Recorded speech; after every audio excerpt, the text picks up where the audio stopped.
Orang Hindu menyebut ide Sang-Hyang Widiwasa, dia yang maha esa. Orang Yahudi menyebut Yahweh. Orang Nasrani menyebut Yesus, Tuhan Bapa, Tuhan Allah. Tuhannya sama, zatnya sama, tetapi konsep ketuhanannya yang barangkali berbeda. Ya, mungkin ada trinitas, ada itu ikhtilaf juga lah, boleh berbeda. Lah yang berbeda ini lakum dinukum. Oke. Tuhannya sama, yang meniupkan sama.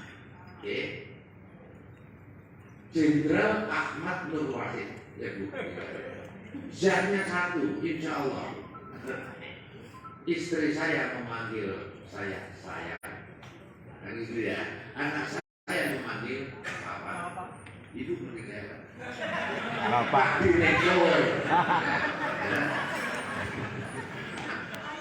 Pak Direktur, kan gitu ya. Nah, kemudian kalau dari teman-teman, kan kadang-kadang Gus Jenderal.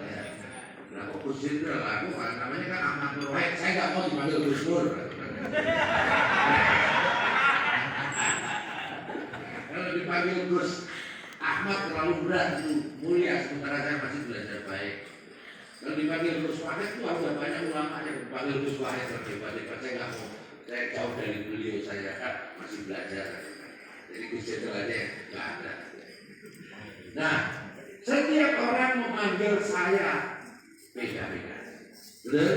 Tetapi zatnya tetap sama. Perlakuannya berbeda-beda. Nggak mungkin istri saya, ya, sama anggota saya memperlakukan saya sama, kan bahaya. Istri saya sama Dr. Hilal memperlakukan saya sama, bahaya.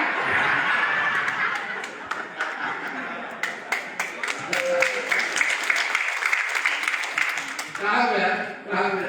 Allah qul huwallahu ahad. Allah yang Maha Esa. Setiap agama memanggil berbeda-beda. Beribadah, menyembah berbeda-beda. Nah, yang berbeda-beda ini lakum dinukum. Tapi harus dalam hati dan pikiran kita bahwa Tuhan kita satu, sama. Tuhan semua alam semesta, semua manusia sama. Nah, sama. Kemudian setelah ada roh, ya, sempurna. Faqaulul sajidin, Allah perintahkan kepada seluruh makhluk, khususnya iblis dan malaikat. Iblis itu pimpinannya malaikat. Jadi iblis itu kan penghuni surga, sangat bertauhid, ya, takutnya sama Allah. Disuruh sujud sama Adam, disuruh toleransi, menghormati sama manusia. Semuanya sujud ilah iblis kecuali iblis. Pertanyaannya, ketika Allah memerintahkan para makhluk termasuk iblis dan para malaikat tadi menghormati, toleran dan sujud kepada Adam, manusia tadi janin bayi sudah beragama belum? Sudah beragama belum? Sudah berbangsa belum? Artinya ketika Allah perintahkan sujud kepada manusia, menghormat, toleran kepada manusia, itu sejatinya adalah dalam bentuk masih sebagai manusia. Disinilah pentingnya ukhuwah insaniyah, ukhuwah basyariyah didahulukan. Jangan dibalik.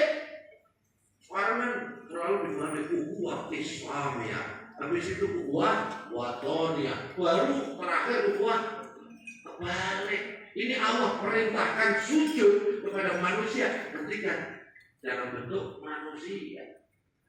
Kemudian iblis nggak mau sujud, kemudian dilaknat kafir oleh Allah. Kenapa? Pertanyaannya, iblis dilaknat kafir karena apakah iblis karena tidak beriman? Oh, iblis itu penghuni surga. Nabi Adam itu lebih goda oleh iblis, itu bukan di mall. Ya kan? Tidak di mall, tidak di pasar, tapi di surga. Artinya iblis itu lebih bertauhid lebih beriman, lebih takut kepada Allah daripada kebanyakan manusia. Betul kan? Nah, kenapa dilaknat kafir? Karena sombong. Karena sombong, merasa paling benar, merasa paling islami, merasa paling